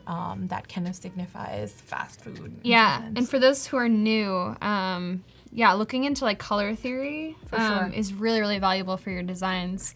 I love to play with color, so sometimes I'll go check out different online resources about color like theory. Pinterest is a Pinterest great is one as well. Like I think like setting up a mood board of like the look and feel that you had. Julie did that as well in one of her in her project today. All right, so you're kind of jumping in also to the app icons. I actually do quite like the little icon. It uses the W off the wallet and also kind of looks like a folded wallet. I would say maybe add a little spacing in between the letters so that like from afar. They look a little bit like climbing onto each other. Yeah. A little bit of kerning will be great. But I like that, I like that you showed a little bit of a variation over here. You thought about what it looks like on different scales because, again, on a phone, it's kind of really tiny. Sometimes it's interesting to think about like what would be the poster of this for sure application as well, so you can see it at scale too. That's a great cue. Cornelian on the chat just asked, can you use component states to trigger an animation? So yes, you can, and that's actually super valuable because you can define a, click default state, and then like I had a fun animation of food being thrown up, and you can just quickly auto animate that using components. You can if you have we can definitely show you that either today or tomorrow, but you can definitely with a hover trigger, you can like each time you trigger on it, it can move, and you can do some fun things with auto animate for sure. Okay, so this, I like the fact that you've created the prototype and left it as kind of like this repeat playing GIF showing us the interaction. So this is a sign up page, I can tell. think the pace is all right. So someone's resetting a password. I guess they're logging in. The last page, though, where you have the menu page, kind of moves really fast. So I'm wondering, okay, so you've thought about it being accessed with like a fingerprint kind of login. That's great. Any comments for these last two screens, Julie? I wonder with, are fingerprint sensors still common within phones? Because I know some mobile phones got rid of them. I think the iPhone doesn't have the fingerprint scanner anymore. Really? I'm a Nexus user, so I still have one. Okay. I still have one. I actually especially find it useful for my banking app, but I can't, I have wondered. If what if I am not conscious or sleeping or something, and if someone uses my fingerprint access. So I think here you can add in Face ID too. So having different options for a user to be able to log in quickly. For sure. Cornelian, love your questions. Keep them coming. For sure. Okay, so there's that page that where you can see all your credit cards. You can pick one and it brings you to that landing page.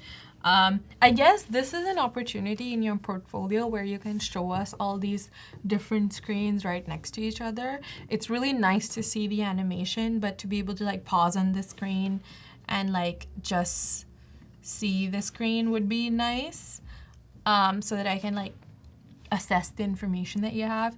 I will say though that I like this little lockup right next to the image explaining what it is that I'm seeing over here. And I like how it mimics a wallet of credit cards. You can even play around with card animations. Yeah, for sure.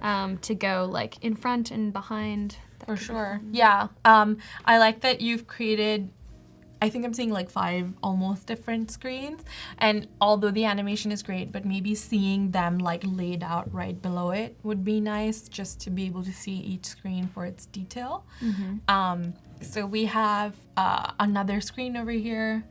I think you're going through the features of the app. I think one of the things that I would love, I know that you have a solid project going on over here, but as someone who's a designer and who someone might bringing on to my team, what I really want to see is how you've taken some of these designs and modified them over time. So having a section saying this was the first version of the app. The wireframes even, having what that flow was, what influenced these different features and design decisions. That's a key thing with applications. I mean, you for sure did that up here, but just seeing a little bit more, you did go through the research, but a little bit more about how did you decide the screen was going to be after this, make a little bit of information architecture of what comes after what, or even a picture of a whiteboard where you did some of this thinking for sure. All right, so you have a lot of screens going on. So this is a ticketing section where you can use those. I guess you're trying to imply that you can use the credit cards even for purchasing things and whatnot. Yeah, I would say you have a lot of awesome animations in here. If you could condense them a little bit, and even throw in some still images too, just to show what those screens are, and then highlight which animations you love the most, that could be helpful to condense it down a little bit. Because when you think about people reviewing portfolios, they don't have a ton of time. When usually if you're especially hiring. And for hiring. If you if someone's just reviewing portfolios to then have an interview, oftentimes they'll take 10 or so minutes to go through. If you're further along in the process, obviously you'll have a more thorough run through, but design for both of those. Got it. Yeah. Great. Also, I see that you have, now that you've given us a view of some of your screens, you're going into some of the research a little bit more. I think the one thing that I do like about this is that it's extremely readable. I've seen a lot of people take pictures of their work and you can't even read what the words are of the Post-its and things, just zooming in on. I don't think you need to share all of the details. You can share 2 of the main ones because I'm not really going to go through all of it, but like it also shows the expanse of the research that you've done. And I love seeing the research. Absolutely. I guess like the first thing I'd like to say is that it's great that you have these many screens, but if you're going to talk about research again, maybe just have 2 or 3 screens, Yeah. just like, and then jump into research, because at that point I start thinking if that was the only research you had at the beginning. It's great that you have some user personas in there. There's the sketches. So I guess like thinking a little bit about what order you show some of your work in over here. Maybe you want to throw some of the more high fidelity designs after the sketches so that I know that you have sketches. There it is. There's the information. There we go. So yeah, I would recommend putting a few of these things like closer up front, or reducing all those screens and prototypes, just so people know that this exists here. Or even you can have like almost like a table of contents at the front. Oh yeah, for sure. If I can jump to different sections. Yeah. But you have all the work really here. It's just that we saw the high fidelity stuff right up there in the link, and we assumed that it was, and that could be an honest mistake, that like someone who's looking at this portfolio to hire you for a freelance gig or something might also be just looking at it as well. This is really, like this is like very well thought out work. Yeah. And I love that like I'm looking at it on my computer, and if I really wanted, I could dive deeper into it. So that's great. This is great work, Munir. This project is really well thought out. I think if you just think about the arrangement of the information just a little bit, and it's really there. So this is some great work. Yeah, great job. So we should be fair and move on, give the next 15 minutes or so to our next person whose portfolio we're going to be reviewing. So this is Richard Liu. Hi, Richard. Hi, Richard. And you're in New York. Oh, awesome. I'm Great. from New York originally. Oh, awesome. Nice to see another New Yorker. Is it cold there? Is it snowing there? What's going on in New I know York? there's a storm. So. So I see that you have 3 projects left, 3 projects over here. So we'll do the same thing, dive into the first project over here.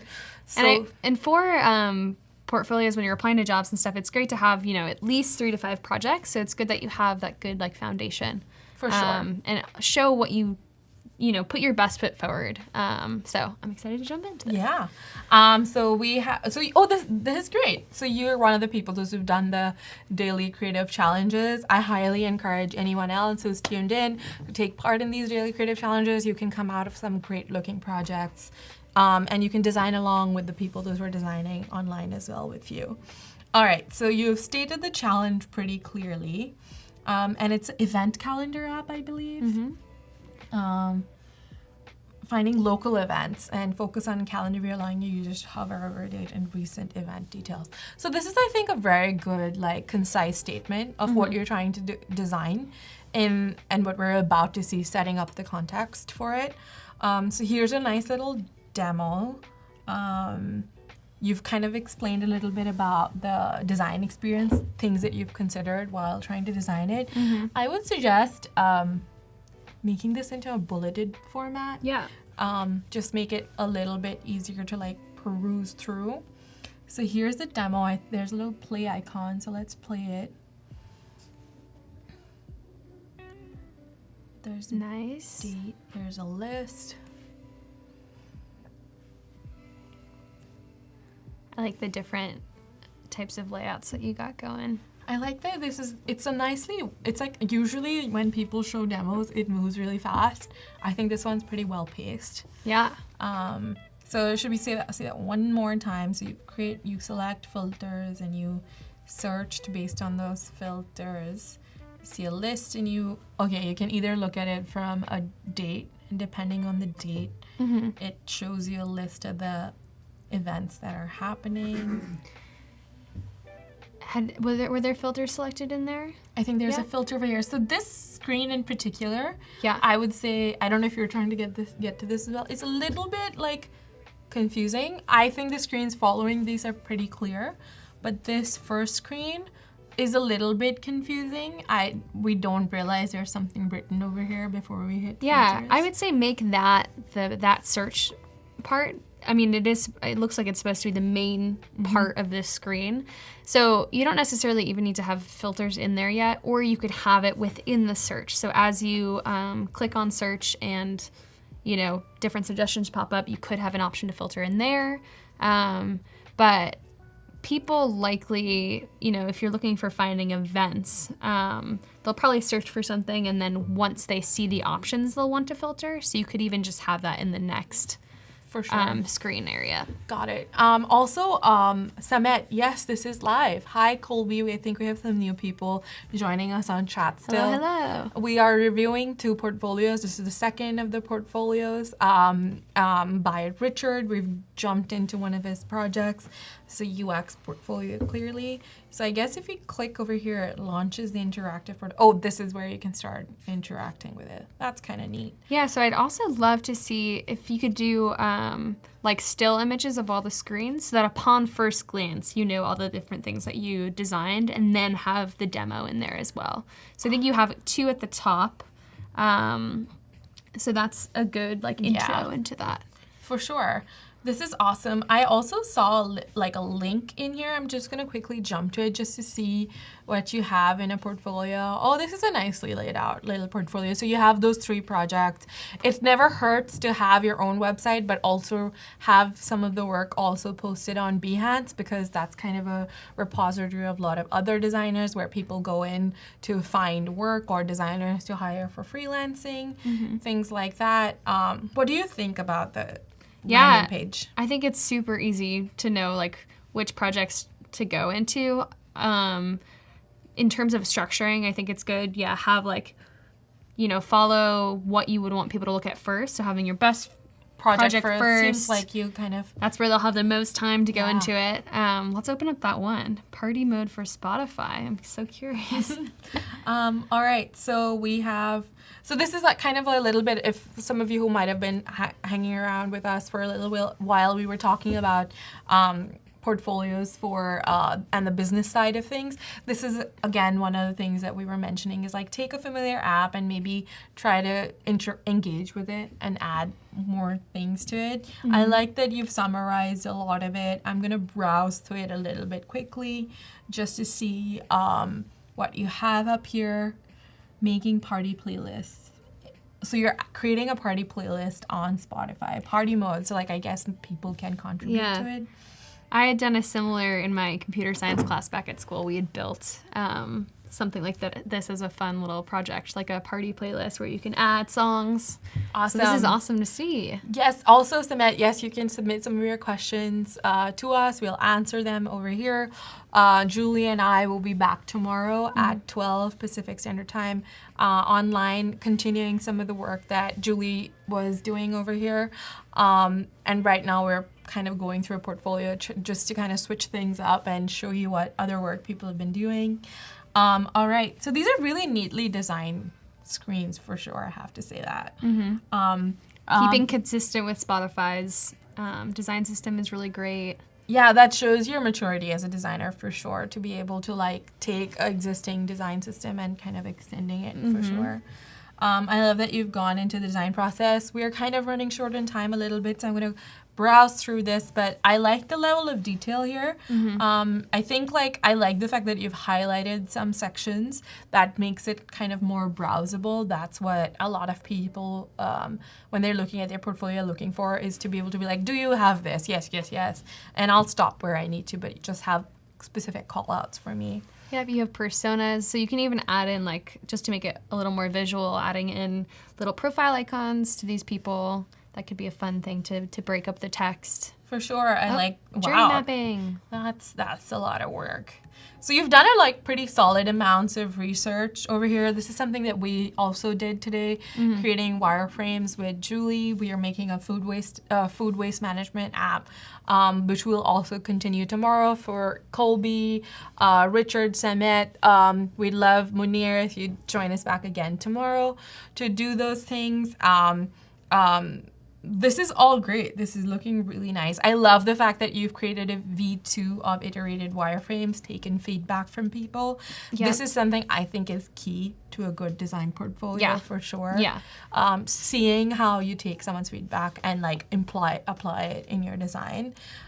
If I was someone who was hiring you, I would definitely like go through trying to like see how you implemented design The feedback. Yeah. And it's good to show like that super low fidelity stuff. Yeah. That's where most of the design changes happen, you Yeah. know, is back when it's really low fidelity. So it's good to highlight that, what you're doing, which is great. Yeah, you've created a very basic wireframe, but this is most of the time where all the decision making happens. Oh, I'm glad you have a V3 as well, because some projects takes you 3 months to create, and Yeah. you're walking us through the process of you thinking through some of the things, and this is the end, the high fidelity designs. This is really great. I mean, now I'm beginning to want to see, oh, you did some user testing as well. That's really cool. And I like that you've taken some call outs as well. The one thing I will say about this is that I wish there was more width to this. I don't know if I'm viewing it at actual size. Yeah, I feel like there's a lot of white space on either sides that we could kind of like see images and the text right next to each other. For sure, that would have been really nice, but this is a really nicely curated project over here, Richard. Yeah.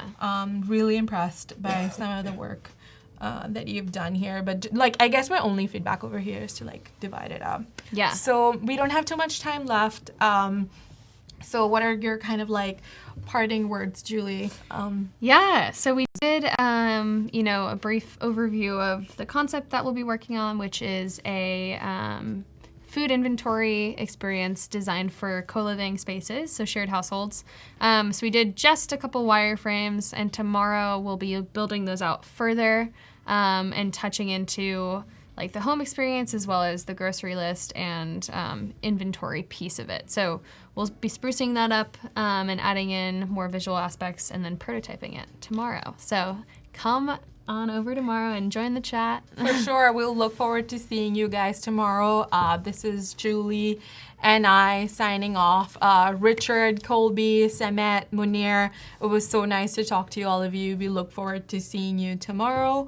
And feel free to like join in on the Adobe Creative Challenge as well tomorrow. And we'll Yeah. be reviewing some of the work tomorrow. All right. Oh, and there's my link to some of my Behance. work if you want to take a look at my work. But it was really nice chatting with all of you tomorrow. This is us signing off for today. So good to see you guys. So nice to see you all of tomorrow. you. See you.